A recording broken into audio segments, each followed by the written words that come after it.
In our recent Erev Shabbat Bible studies, we have been taking a detailed look at the book of Ruth and the role that Ruth plays in the broader scheme of the biblical narrative. In this Haftarah, we're introduced to another woman by the name of Rahab, who lived in Jericho at the time when the children of Israel conquered the city in a dramatic event. Go to Joshua 2, verse 1. Now Joshua, the son of Nun, sent out 2 men from Acacia Grove to spy secretly, saying, "Go, view the land, especially Jericho." So they went and came to the house of a harlot named Rahab, and lodged there. Now Rahab is one of the more interesting women mentioned in the Bible. Not only did these spies find lodging at Rahab's home, but she also hid them, protecting them from the king of Jericho. She is about to play an important role in the conquest of the land of Canaan. As the story of Rahab plays out, we will see that she rejects her own heritage, her culture, and religion to be joined with the Israelites and their God. Now, what is her purpose in doing so? What did she hope to gain? As we dig deeper into the story of Rahab, we will see that she plays a vitally important role in not only the conquest of Jericho, but in the salvation of her family and the future salvation of all of Israel. I'm Dan Cathcart, and this is Ancient Perspectives.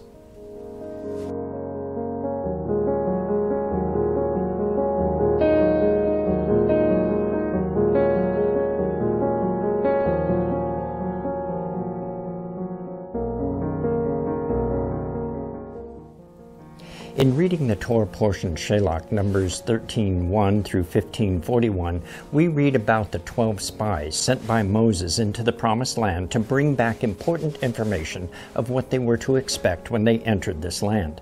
Now you know the story. Joshua was one of only 2 spies who returned with a good report. And as a result of the overall negative report from the spies, the children of Israel were delayed in the wilderness for the next 40 years.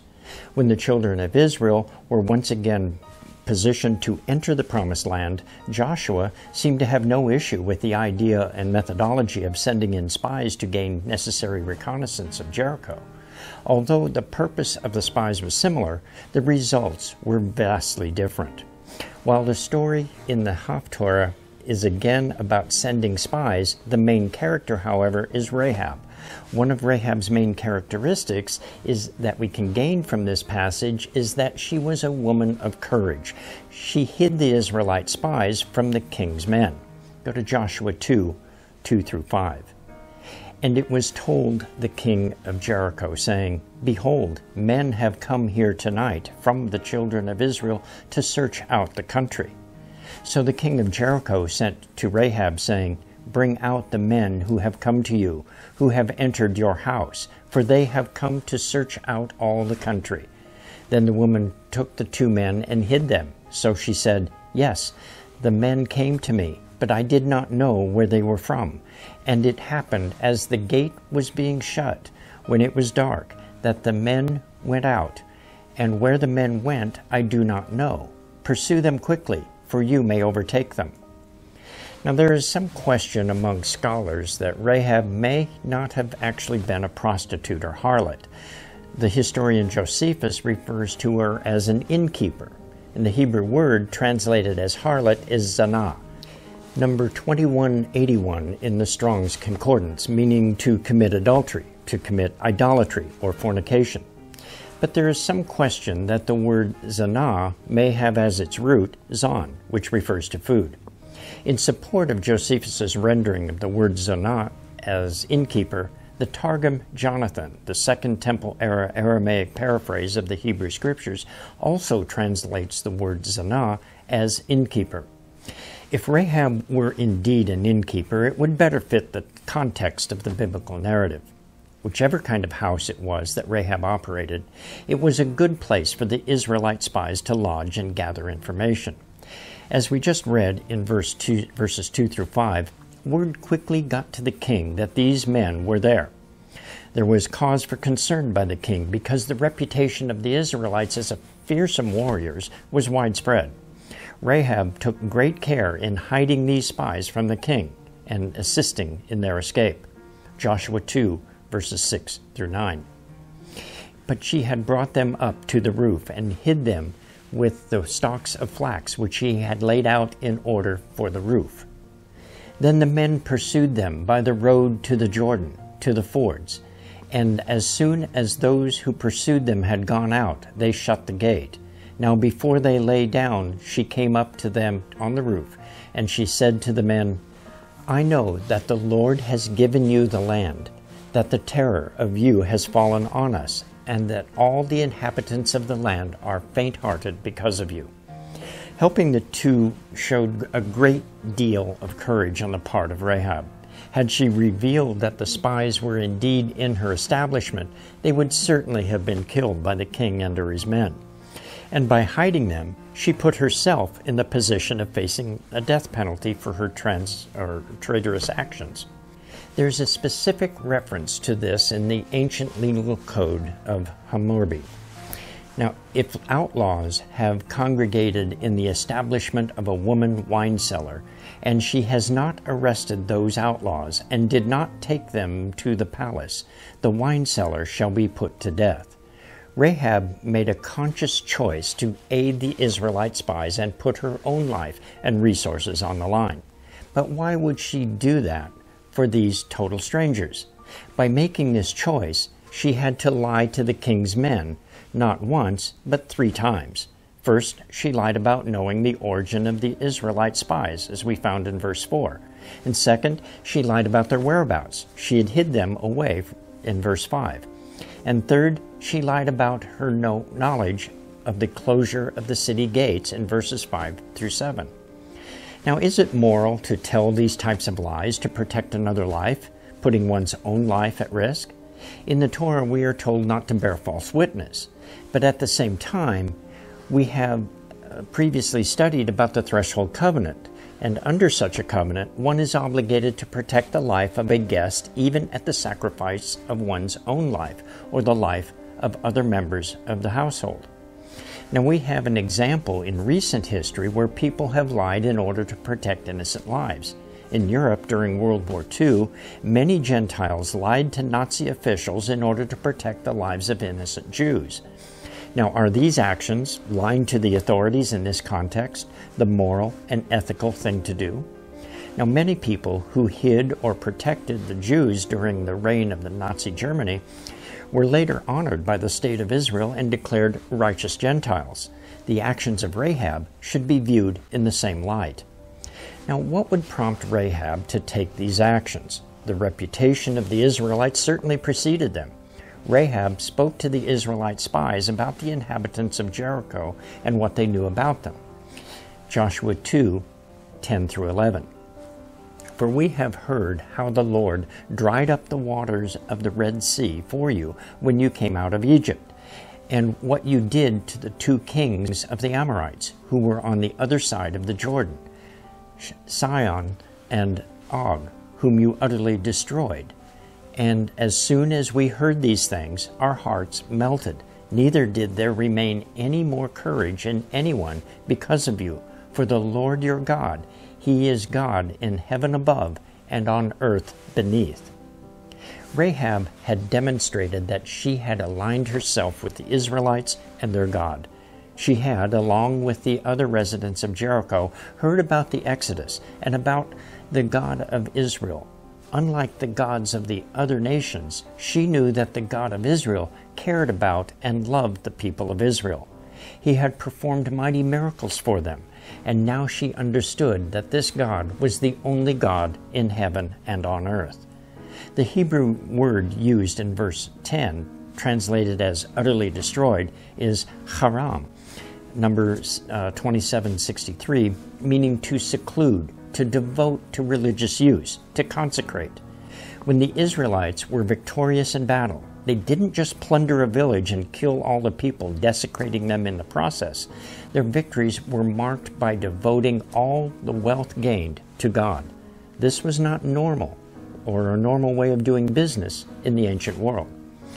In exchange for her loyalty and protection of the spies, Rahab makes the request to, in turn, be protected when the Israelites take down the city of Jericho.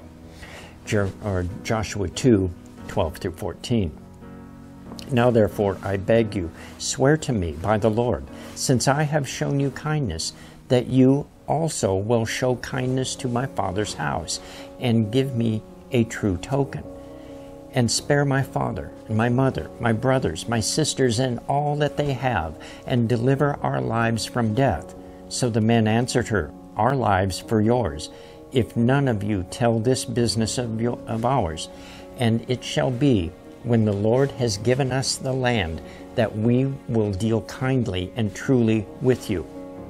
Now this seems to be a fair request. She was risking everything to protect these men. The spies agreed to help Rahab and her extended family. Joshua 2:15-16. Then she let them down by a rope through the window, for her house was on the city wall. She dwelt on the wall. And she said to them, Get to the mountain, lest the pursuers meet you. Hide there 3 days until the pursuers have returned. Afterward, you may go your way. Rahab's request and the promise given to her by the spies is based on mutual kindness. The actual Hebrew word used in verses 12 and 14 about showing kindness is hesed, number 26:17, meaning kindness, mercy, favor, or good deed. It is most often used in context of covenant devotion. Rahab entered into a covenant relationship with the spies and by extension with the God of Israel. She and her entire family were attaching themselves to the Israelite nation. The Israelite spies told Rahab what she must do to be protected during the coming battle. Joshua 2:17-19. So the men said to her, We will be blameless of this oath of yours which you have made us swear, unless when we come into the land you bind this line of scarlet cord in the window through which you let us down, and unless you bring your father, your mother, your brothers, and all your father's household into your own home. So it shall be that whoever goes outside the doors of your house into the streets, his blood shall be on his own head, and we will be guiltless. And whoever is with you in the house, his blood shall be on our head if a hand is laid on him. The spies laid out 3 conditions that Rahab would have to meet for the covenant to be completed. First, she was to let down a scarlet cord from the very same window where she allowed them to escape the city and avoid capture by the king's men.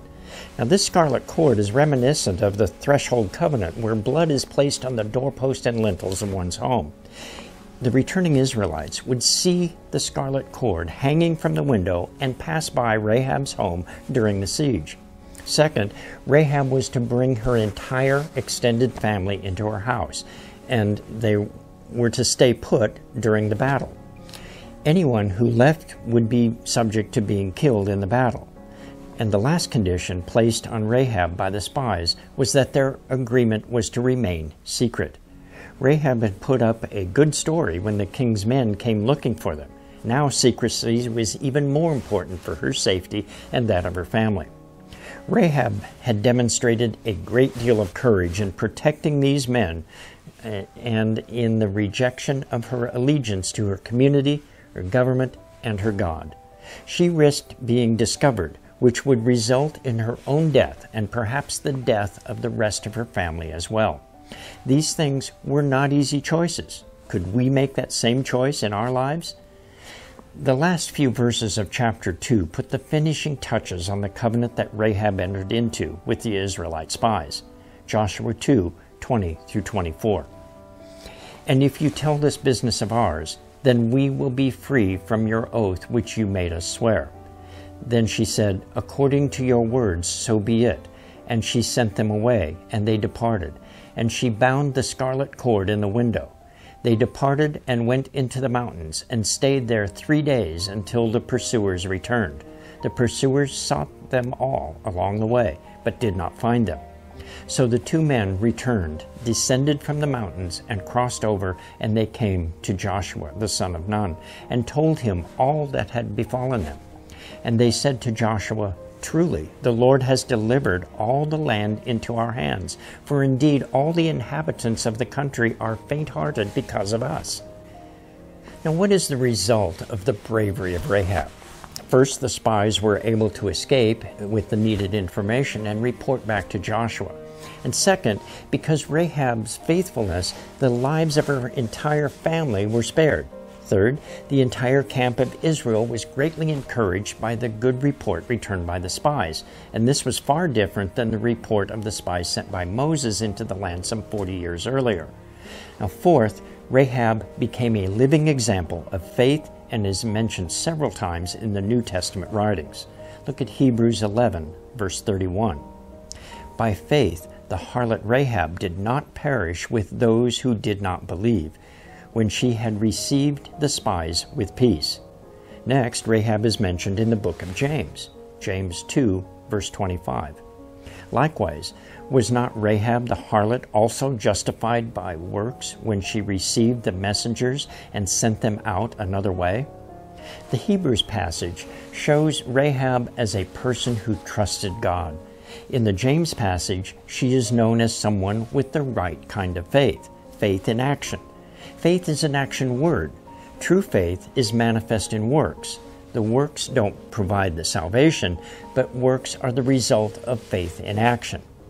Finally, one of the most interesting and profound implications and result of the faith of Rahab is that she is quite possibly an ancestor of Messiah Yeshua. Take a closer look at the genealogy listed in Matthew's Gospel.